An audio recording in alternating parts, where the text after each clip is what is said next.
Welcome to the Healing Place podcast, a space filled with inspirational stories of hope, along with practical advice for your healing journey. Your host is Teri Wellbrock, trauma warrior, writer, speaker, blogger, therapy dog handler, and founder of the Sammy's Bundles of Hope project. As a survivor and a thriver, Teri's mission is to shine the light of hope into the world by interviewing insightful guests from across the globe. Please stay tuned at the end of today's interview as we honor our sponsors. The Healing Place podcast is a fiscally sponsored project of Fractured Atlas. Now, here's your host and trauma warrior, Teri Wellbrock. Welcome, everybody, to the Healing Place podcast. I am your host, Teri Wellbrock, and I am thrilled to have with me today Jennifer Maurer. And she is certified life coach, blogger, speaker, author. And we just met on Podmatch. And you know, when you come across somebody and you say, oh, yeah, this is one I really need to have on to talk to. And so, yeah, I had that with Jennifer. And so welcome. Thank you so much, Teri. It's an honor to be here. I'm such a fan. Thank you. Of your podcast, of your message, of your vibe. So yeah, very, very happy to be here. Wonderful. Yeah. So you've got some awesome stuff that you've already done, but some stuff coming up as well. You have a guide that you put out, 5 Steps to Freedom from Fear, but you're also working on a book manuscript as well, Passion Principles, right? That's correct. Yeah, it seemed like kind of a natural follow-up to the 5 Steps from Freedom from Fear guide that I have written. And that came from a very kind of a personal place that I was in, that I felt like it helped me a lot. And if it helped me, it could probably help others. And then, I just started thinking about letting go of some fears, moving on with some things in my life. And then the natural progression to that is to, once you've been able to kind of put those fears where they belong, to focus now on your passion. So it was a kind of organic conversion for me to go from releasing those fears to finding your new passion. So now you're moving ahead. So I'm really excited about it. It's a kind of a work in progress right now. It's kind of developing as we speak, but I'm having a lot of fun with it. That's awesome. Well, I love your motto, which really puts it all in summation, which is out with the old and in with the bold. I mean, really, as you put those fears to rest, that's what happens. I do my soul work because I was finally able to do that healing processing. It absolutely is. And that was kind of a buzz phrase that popped into my head one day, because I think you do get really tired of putting yourself through the same stuff all the time. We beat ourselves up for not moving on. We criticize ourselves constantly. That self-dialogue that goes on inside of our head all the time is our biggest enemy. And it got tired and it got old. And one day I just thought, you know what, I'm tired of this. I'm tired of, not what the world is doing to me, but kind of what I'm doing to myself. And so I thought, out with the old, time to get bold. And it just kind of stuck in my head, and it kind of became a motto. You see it in a lot of the stuff that I write. It's on my website. But I do believe it. It is time to get out with the old, in with the bold. Yes. Well, I love it. And yeah, it resonates. So very much so. Yeah. So do you want to share your personal journey and how and where you started, and then the development of where you are now? Yeah, absolutely. And, I'm proud of my journey. It's been a tough one. We all go through those moments in life that are very defining for us. And especially when something changes, something maybe you're not expecting. We all have this vision of how life is going to work out for us. And certain aspects of it do, but then sometimes you get those curveballs, right? So when life throws you those curveballs, it's time to take your best swing. And we're not always prepared at that point to take our best swing necessarily. But yeah, I mean, I was basically, married for 20 years, have 2 amazing children. And, around, that 20-year mark, my husband and I decided it just wasn't working, right? We weren't moving in the same direction. It wasn't anything crazy, nasty, like that, but it was just kind of like, hey, you know what, we're both kind of wanting to go into different areas. And so we separated, we split up. But then, here I was after 20 years out of the workforce, not a lot of education, had dedicated my life to being, a housewife and a mother, which I would not trade for the world. Those were some of the best years of my life. But now my kids are older, right? And so, but it was a really difficult time because at the time that we split, a number of things were happening at once. My mother had become very ill, who I was very, very close to, and I unfortunately had lost her. Oh, My soon-to-be ex-husband moved out to Texas, so the two kids were here with me, and my daughter was going off to college. So that was a really defining moment for me, where one minute your life looks like this, mom is here, you're married, your two kids are at home. It went from that to, okay, no longer married, daughter moving off to college, the first time I've been separated from her in 18 years. My mother passing away, who was, my touchstone. And my son was here, thank God for him. Poor thing probably took on more than he needed to or had to at the right. time. But he was coping with that too. I mean, there was a lot of loss going on. There was a lot of grieving in terms of not necessarily just the death of my mother, but my daughter leaving the home, my marriage being over. So there was a lot of things that life as I knew it just was turned upside down. And this was over the course of a few months. Yeah. So, you really don't have a lot of time to adapt to those types of things when they happen. And it was a life changer, a game changer. It is. I mean, it really does happen. Those defining moments really do. I mean, they create such shifts, I think, if we're open to those Yes. moments. Yeah, to Yeah. allow us to really take a new direction in life, new attitude. Yeah. And it took a minute to get there because, Yeah. first you're shell shocked, you know, you're just trying to kind of get around that feeling of what just happened. Well, How I did think, this, I mean, yeah, there's grief. I mean, there's truly. grief, and Yeah. you have to allow yourself that time, which I did. I mean, I really did allow myself that time to say, hey, give yourself a break here. There's a lot that's been going on, and I was concerned for my kids. I mean, they're having to cope with all these changes too. So I Yeah. think what we do as women, as mothers, is we don't always put our own needs first when there's other people around that you're more concerned about than yourself. And so helping them, my daughter's adjusting to freshman year in college. So she had that stress, just losing her grandmother, her mom and dad splitting up. And I was 4 hours away from her, driving distance. So, I was constantly trying to stay in touch with her just to make sure that she was doing okay. And of course, my son was just starting high school. So that's a whole adjustment Right. period for him. So, I mean, I'm not kidding. Like people say, if you write this down, like you'd have to tone it down because you can't make this stuff up. Like people would Right. say, not all of this could be possibly happening. But it did. But then after a while, I just started to get really philosophical about it. And I was at a crossroads. And I really did say to myself, you've got two choices here. You can curl up in a ball in the corner of the room with a bottle of tequila for 3 years, or you can really just, put your big girl pants on and figure this out and reinvent yourself, redefine yourself. You are now a single mom, and you need to get out there back into the workforce, start utilizing some of your talents, and figure out how to make things happen for yourself. So that's kind of where the journey began. Yeah. Well, and good. I mean, kudos to you for being able to recognize that, yeah, these are my options. I can wallow in it. I Yeah. mean, but then again, I mean, I also kudos to you because you allowed yourself the opportunity to experience Yeah, I what think we have what you to. were going through.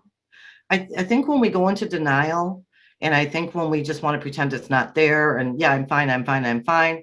And I would say, people would say, are you okay? And I'd be like, no, I'm not, but I will Yeah. be. Really, I'm not okay right now, but I will be. Yeah. And I had my weak moments, where I wasn't sure I was going to be okay. But in my heart of hearts, I knew, and I still believe that the journeys that we go through, the trials we go through, the changes we go through, they really are designed to make us stronger, more enlightened, more compassionate, Yeah. towards the people we run across in our path. And that's kind of what led me to start my journey in coaching and in writing these various pieces that I'm writing, is because I did find a path out of that. And I feel like it was effective. And I know there's people out there that are a lot like I was, that just said, just give me a sign, give me one thing to think about, give me one thing to hold on to, one place to start. And my greatest, I guess, reward or passion right now is, I wake up every morning and I set the intention for the day. And I say, let me change one person's life today for the better. And if it's through a sentence I say, or a picture I post, or a message that I deliver, if it helps one person a day, I'm good. If it helps more than that, that's a bonus. But Yes. Oh, I want to reach through and hug you because I truly wake up in the morning and I say, all right, Holy Spirit, help me shine your light, God's yes, light, whatever, the universe, however you look at it, absolutely, source, whatever you call it, into source, the whatever. life of someone today. Yes. Yeah. And you know what happens when you do that? It delivers. Yeah. It delivers. Um, and that, I like to think, we all like to think we're fantastic enough to create on our own, right? And I've never believed, I think the best work I've ever done, whether it's through speaking or writing, the best work I've ever done has come from a source greater than myself. It's through some source of inspiration, and you become the vessel for that intention. And not to get too deep here, but you can feel the difference between when you're doing something of your own volition and when you've been truly deeply inspired by something greater than yourself to deliver a message to others. And that's where you do get the most satisfaction, I think. And I know you felt it too. I'm preaching to the choir. I know. Yes. I know. And it is so true though, for the audience, for people listening, is that when you do open yourself up to that. I've gone back and read things that I've written and cried because I was like, I don't even, did I write this? I know. I don't remember writing this, but this is really powerful. And again, I'm like, not from a conceited place of, oh my gosh, look how amazing I am. Well, look what I wrote. It's more like, wow, that's inspired. Beautiful. And I didn't really write that. And that's somewhere else. That's exactly what I was just referring to. Yeah. Because like I said, I'd love to give myself credit for that kind of stuff, but when you're truly inspired like that, you just know that you were just the vessel for it. Yeah. Really, because I do the same thing. I'll look back and go, man, that's good. And not to compliment myself. It's like I generally at that point is when I say thank you. Yeah. I just say thank you for letting it pass through. Because it is truly inspired. So yes, absolutely. Yeah. I do the same. Send up lots of those thanks. Thank you. Lots of thanks to me. And again, don't even get me started on the gratitude thing, because that is part of what really turned things around for me. When you reach that point in your life where you're really not sure where to go, up, down, or sideways, you start to take stock just for pure comfort in what you do have. And that's where I started learning really about the power of gratitude, and taking that moment every day to say, okay, there's 19 things wrong. Just for my own peace of mind, I have to find one thing that's right. So I started focusing every day on, what's going right. And it might have been something as simple as it didn't rain today. I mean, sometimes it was just something so basic. But when you start looking for those things that are going right and that are going well, more of them tend to appear into your reality, right? And so you start to then not pay so much focus on what's not going well. You focus on what is going well, and more of that just tends to naturally come into your existence, is what I have found. Yes, and I agree. Yeah, it truly is. And I think, well, I think the energy we put out into the universe is the energy that comes back. And so when we're focused on the gratitude and the joys and the things that bring us something to smile about for the day, it brings more of that into our life. Yeah, I could not agree more. I used to tell my kids when they were little, life is like a boomerang. Yeah. Whatever you throw out there, it's going to come back and hit you in the head. So make sure it's something useful and positive and that you want to have come back and hit you in the head. I love that analogy, but they understood it. Like, Mom, you're right. It's also, they learned later, it's called karma, I guess, but I called it a boomerang. Mm-hmm. Yeah. And you were referring to energy just a minute ago, and I had the most wonderful honor and privilege of working with a man called Grandmaster Sai. And he was one of 2 grandmasters in the Chinese art of Qigong. And Qigong is the study of your internal energies. And I happened to come across him by accident. It was a friend of a friend that put me in touch with him because he was looking to write a book, and he wanted me to author the book for him so that he could introduce to Western civilization that which Eastern civilization has known for years, and that's that our energy can be controlled, and it can control things like your health and your mental well-being and things like this. And I was a little bit sketchy on it at first. I'm like, okay, is this kind of like that, I was unfamiliar with it. Yes. So I went and I met with him, and he did the best thing he could have done was just to demonstrate for me, working with his clients, how he would help them by teaching them this Qigong. And in exchange for me helping him write the book, he took me on as a student. And it was about a year or two, I think, I spent with him. And wow, unimaginable the stuff that I got from him in terms of inner peace, being able to connect with your Qi, which is your inner energy, and how the meridian channels work in your body. And it's no joke. Like, it's something I encourage everybody to look into, because to this day, I will do the breathing exercises. I will control my own energy for what I need for that moment in the day. And I can stop for just a minute and actually use this to my advantage. He taught me so many other things, but mainly about the fact that we have so much more control over our well-being than we think. And we give up way too much control to outside sources. Yeah. And so, I know we don't have a lot of time here, but I highly recommend people look into the Qi, the Qigong, exploring your energy, because that alone, that was a huge opportunity for me to kind of find that peace and that ability to think clearly and kind of move forward. Yeah. They offered a class recently, a couple of months ago, and I started taking it because Oh my gosh. I love it because I'm very much into the idea of energy and yes, I mean, our chakras and all that stuff. I've just studied so much of all of it, and just did my first acupuncture, which was, again, that same sort of thing, like finding those points in our body for release and healing. And I'm fascinated by all of it, and I love it. So I'm glad you spoke on the Qigong. Yeah, wow. Because usually when I do bring it up, people aren't too familiar with it, but it's kind of just another example of how we connected and it was meant to be. That's all I'm going to say. I know. I said there's a soul sister thing happening. There's a soul sister thing happening. The more you speak, I'm like, oh yeah. I get it. Same with you.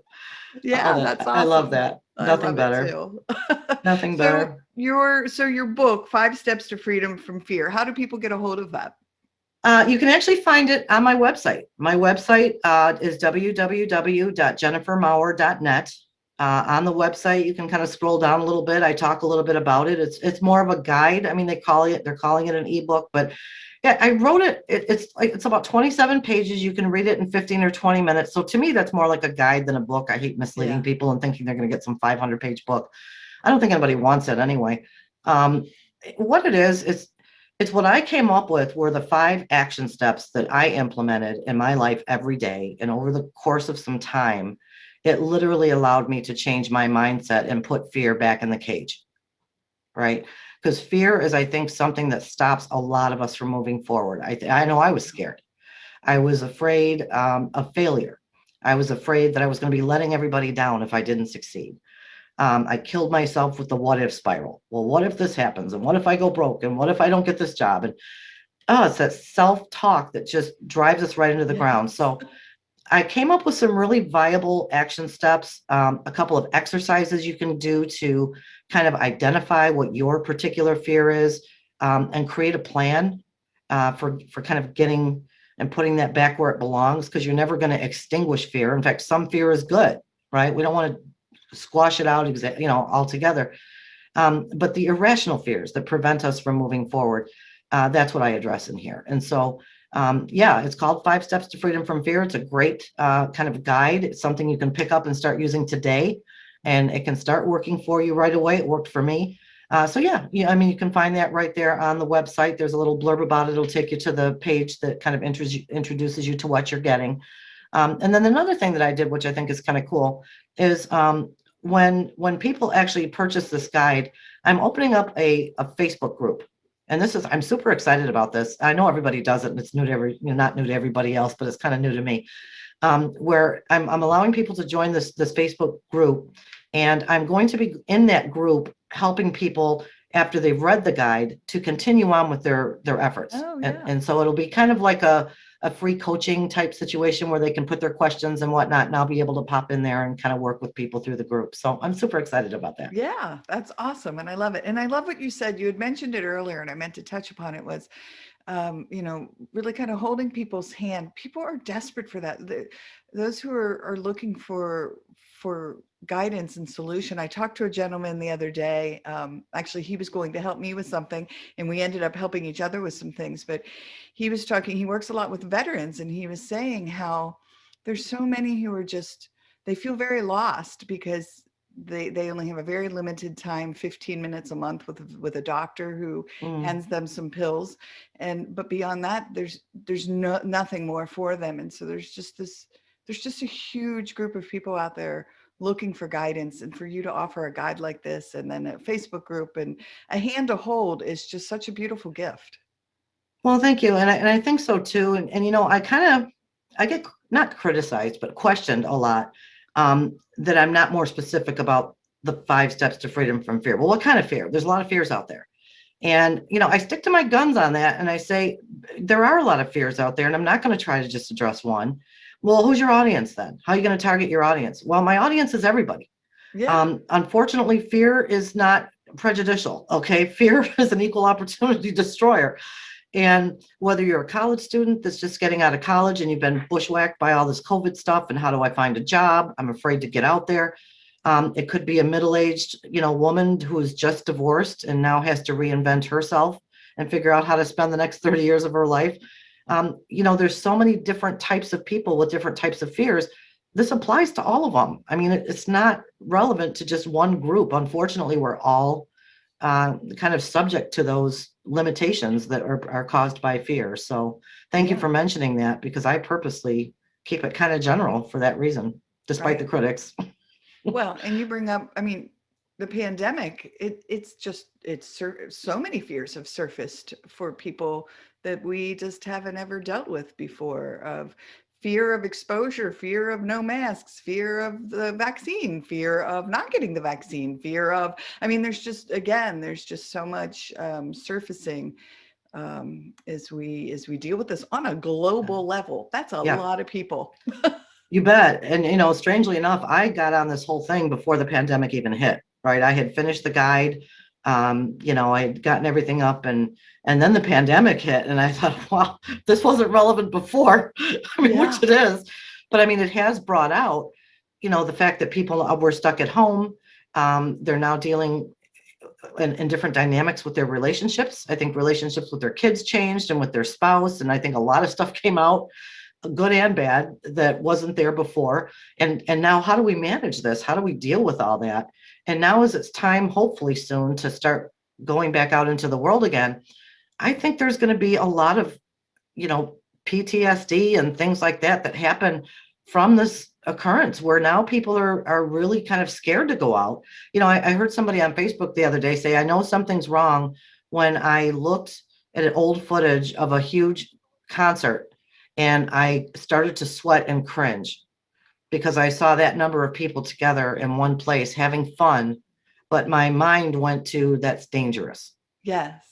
And I thought that is a sign of the times that, that shift has taken place, that fear has taken over, and the way we looked at things before are going to change, and it's going to take a while to get back. And so practicing that, because it's a conscious effort you have to make. You don't take a pill and it all goes away, right? You have to work at it. Yeah. And it might be an easy guide that I've written, because I call it an easy guide. It's, I should say it's simple more than easy, because it's not an easy transformation. You have to work at it. You have to put in the work. Yeah, for sure. Yeah. And that's such a trauma response, what you just described of, of correlating now. Oh my gosh, large groups of people together, that means danger, danger, danger. Yeah. Yeah. And I think that, otherwise, people that are otherwise healthy or, had healthy thought patterns, have kind of taken a turn, and that's scary. And imagine what this is doing to our kids, and for us to help them deal with their fears, we better get good at dealing with them ourselves. Yes. So talk about that often on the show, is that, by healing ourselves as parents, we are really healing our children. Absolutely. And healing our parents. I mean, I see it with my mom. And so, Yeah. yeah, very cool. So now passion principles, does that then continue on, or is that a new direction? What is that book about? I think that, I'm focusing more on the hopeful future with passion principles. With 5 steps to freedom from fear, it's kind of letting go of some things that have been detrimental to you in the past and changing your mindset to look forward to a better future. And what I'm looking to do with passion principles is kind of pick that up and carry it forward. So where it's going, and again, I'm really inspired by this. And as we just talked about, the pen just kind of writes itself as you're going. But it really is about, I like to break things down into a simple manner. I'm not ever going to write anything super long because I think people like, just give me the facts, give me what I need to know. And so it's kind of evolving into sort of a, what is passion? How is passion used in our everyday life? How can we tune into our passion? And then once we tune into that, how can we turn it into action? The name of the book's actually going to be Turning Your Passion into Action, because it's great to have a passion. It's like having a dream, that's all it is a dream, unless you turn it into a goal and write it down. So my goal is to help people actually help identify, not in some pie in the sky kind of abstract manner, but how can you actually sit down and figure and get to the heart of what your passion is? And then how do you take action to turn that passion into a reality? So now we've got a lot of happy humans walking around when they're following their true calling, right? Right. Yeah. And I love that idea of really, again, taking people by the hand and helping them along this journey, because I don't know, it just is, it's soothing to know somebody else who can be there to guide you and help you along. So. Yeah. And not even to say I have all the answers, a guide is just that, it's a guide. When I'm coaching and when I'm working, I work with a lot of students that are looking to go back into college, and not students fresh out of high school, mind you. These are people in their 30s, 40s, 50s, 60s, 70s that are going back to school, and they don't often know what direction they want to go into. And so that becomes very much a part of my coaching as well, is let's break down, what it is you like. What do you want to do? How do you want to serve?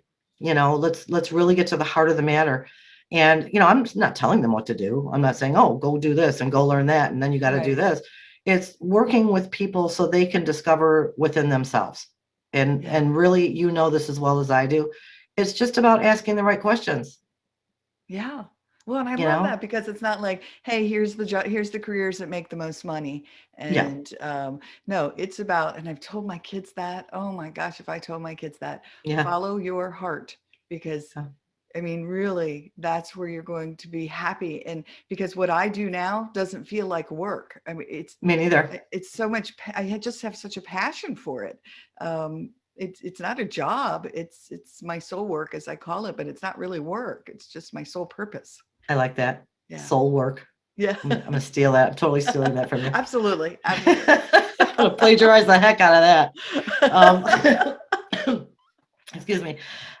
No, I hear what you're saying. And I think Henry Ford said, if you love what you do, you'll never work a day in your life. Right. Right. And that's how I feel. I've had jobs, I have worked in my life. But what I'm doing now, I feel the same as you. I don't feel like it's work at all. And I think that you get out of it what you put into it. And if you go into it with the right intention and you're helping some folks out. And I told my kids, by the way, the same thing, follow your passion, because even your greatest job in the world is going to have its crap days, right? There's going to be days that just aren't great. So you might as well be focusing on something that you love. And when you do that, the rest follows. Yes. The rest comes, the money comes, everything else, everything comes. Exactly. All right. So is there anything else that you wanted to touch upon that we haven't had a chance to talk about yet? Not that I can think of. I feel like we've covered a lot of really good stuff today. I'm pretty excited to speak with you, and I'm hoping that, your listeners got something out of our conversation that might be of value to them. As I said, even if it's just a snippet. Yeah.